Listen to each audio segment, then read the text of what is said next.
Kayla here, and today I'm gonna be a piece of complete and utter human garbage. My uncle had these slabs of ash from an ash tree that came down in a friend's yard, and this particular one is not wide enough to get a full paddle blade out of. So I was like, you know, it'd be really funny, because it's live edge, if I made a river paddle. Like,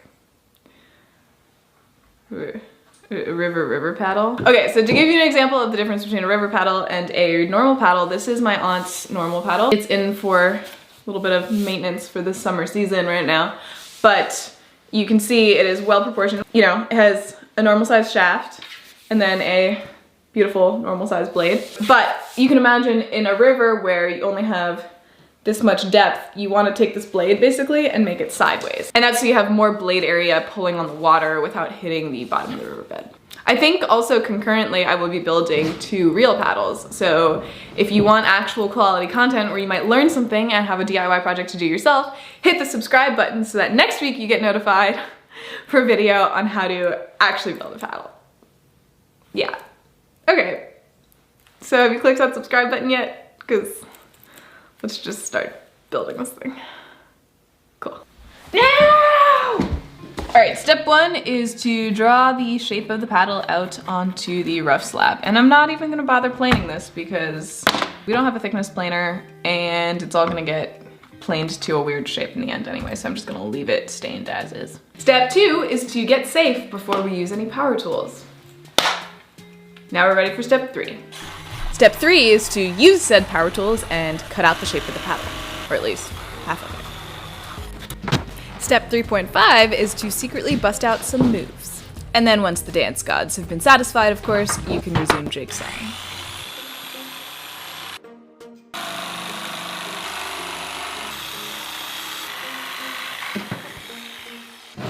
Don't this look like a canoe paddle?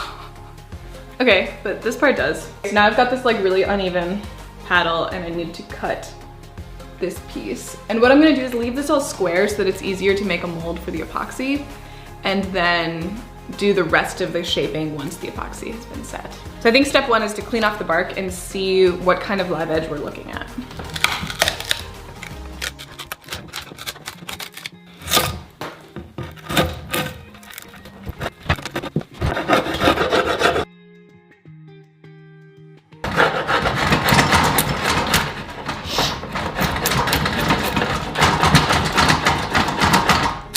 All right, so the paddle looks like this right now, and I genuinely can't figure out if I wanna leave the river sort of wide like this, but these are so steep, I don't know if I like it, or if I wanna make them more parallel like that, which would make the 2 sides of the paddle more symmetrical. So, since I can't decide, I put it on my Instagram stories. I'm gonna wait a few hours and see what people say. And in the meantime, I realized that I don't have any blue pigment. And I also don't wanna wait like a couple days for an online delivery, but I also don't want to drive an hour to the closest Michael's or Walmart to get mica powder. So what I'm gonna do is go to my local drugstore and see if they have any cheap blue eyeshadow and then smash it up.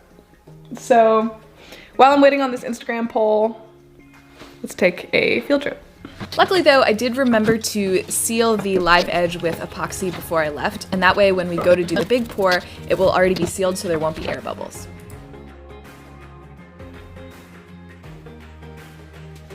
All right, so we are at Guinea, and let's see what they have. Eyeshadows. What? Wait. There's no blues, no bright blues. Come on, don't do this to me. Look at this. Every color but blue. Why is there no blue there? This would be perfect. Look, those are only 99 cents, but there's no blue.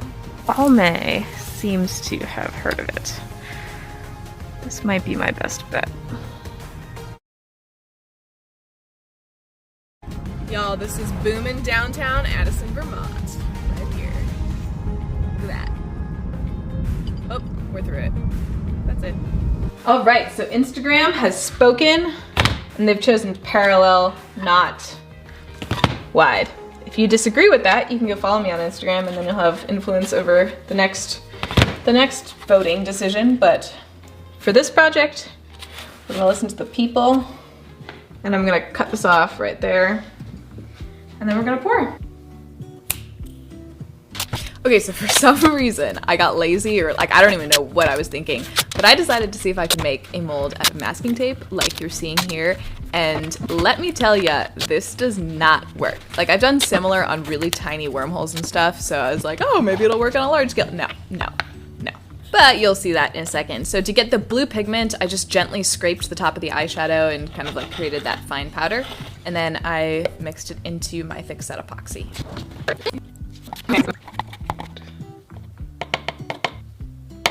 And the eyeshadow thing worked pretty well, even if this part did not. And you may be looking at this and thinking, hey, that doesn't look so bad, but wait till you see it tomorrow morning. So I cleaned up the epoxy mess and used a more traditional approach of a lot of packing tape, silicone putty, and hot glue and clamps, and that worked a little bit better. I still got some leakage that I had to go in and fix with hot glue later, but in the end, I did get a successful pour. So once it was cured, it was just a matter of pulling it off of its mold, and as you can see, I did have a lot of issues with the epoxy leaking out and gluing scrap wood that I had like put in place to level things to it, but nothing a hammer can't fix.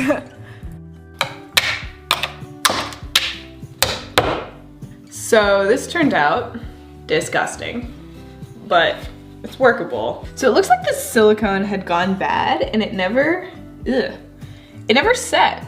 It was supposed to set in 30 minutes and it just never did, and I think that's part of why it leaked. And it looks like it like reacted with the epoxy down at the bottom here, so it's like got the consistency of a sponge. So I'm trying to figure out how to clean it up so that I can cut it and plane it without like destroying all the tools.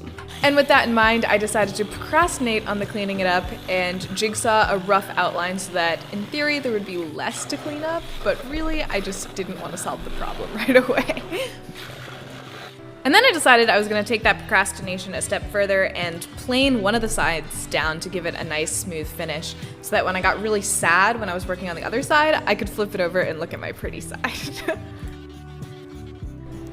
But maybe that was a good move, because while I was planing, I had a stroke of genius, and I remembered that when I was doing high school theater, whenever a freshman would kick over a can of paint, we would use sawdust to absorb the paint, like rub the sawdust in, and then we could sweep the sawdust up, and that would remove most of the paint. So I decided to try that with this silicone mess. I rubbed a bunch of sawdust into the like weird crevices that were left by whatever silicone epoxy thing happened, and that actually worked really well. The sawdust absorbed a lot of the silicone, and then I was able to just pick it out and throw it away.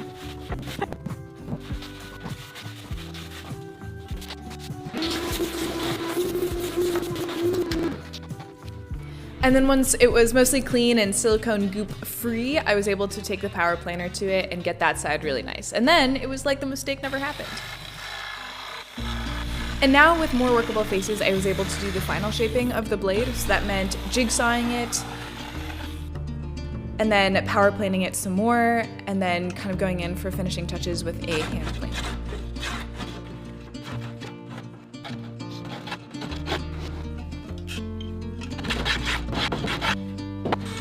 To make the shaft round, I just went in with a roundover bit on the table router set to like half of the height of the wood that I'm using. And so that gets it mostly round, and then the rest can kind of be done with hand planing or sanding, depending on how close to round you really need it to get.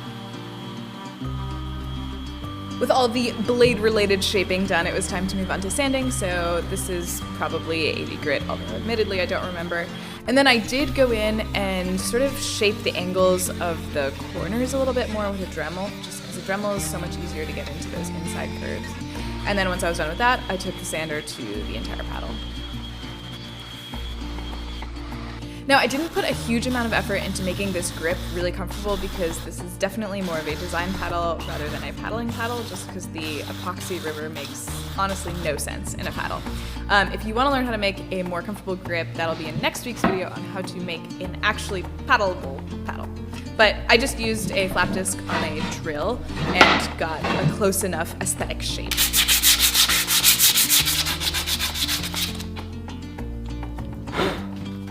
And once it was fully sanded, it's time for varnish. And because the first coat is going directly onto bare wood, I do thin the varnish down a little bit. That's generally best practice, although everyone has kind of their own way of varnishing. It's like a voodoo witch cult. But anyway, I am varnishing going all in one direction, and then I'll kind of cross hatch it going in the other direction to make sure that I'm getting every single spot of wood, that nothing is missing. And then I will go back in the direction that I first went, and that's, you know, like how I get my full coat of varnish. And then I'll do that over the whole paddle.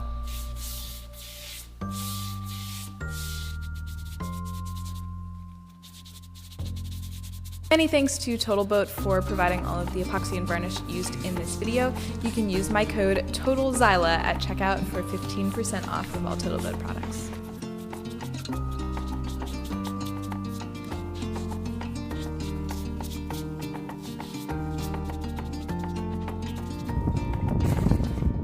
What are you gonna do? You gotta get a rubber paddle.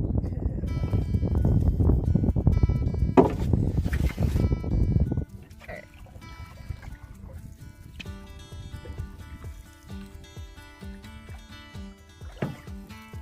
It doesn't hit the ground. It is a very appropriate length.